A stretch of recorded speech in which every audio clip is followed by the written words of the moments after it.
5 countries that buy the most Russian oil. 5. Brazil. Brazil spent $490 million on Russian energy in June 2025. Every cent of it went to refined oil products, not crude. That makes perfect sense. Refined fuels are ready to use the moment they arrive. Brazil now buys 12% of all Russian oil products sold worldwide. And since Brazil isn't bound by Western sanctions, there's little reason not to. 4. European Union. Here's where it gets awkward for the West. Brussels insists it has cut Russia off. Yet, in July 2025, the EU still spent $1.2 billion on Russian energy. Hungary alone was responsible for $536 million of that. And oil isn't even the main problem. Gas imports from Russia actually went up. In the third year of the war, Europe bought $7.7 billion in Russian gas.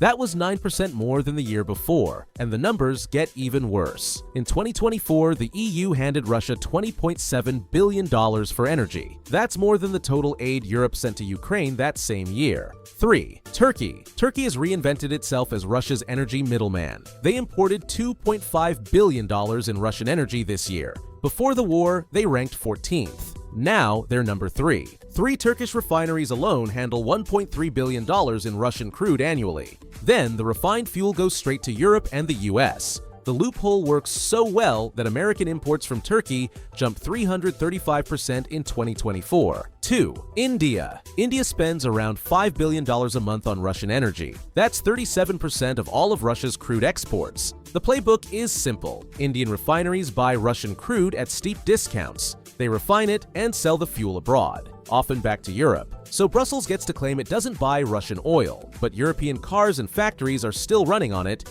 just with an Indian label. 1. China. China is by far Moscow's biggest customer. They spend around $6 billion every month on Russian energy. That's 38% of Russia's oil revenue. China reportedly receives $5 to $20 off each barrel. But Beijing isn't just chasing bargains. They've built a parallel trading system to sidestep Western control. Payments are settled in yuan instead of dollars. Shadow tankers move crude without Western insurance or oversight. Each shipment reduces China's reliance on Middle Eastern suppliers.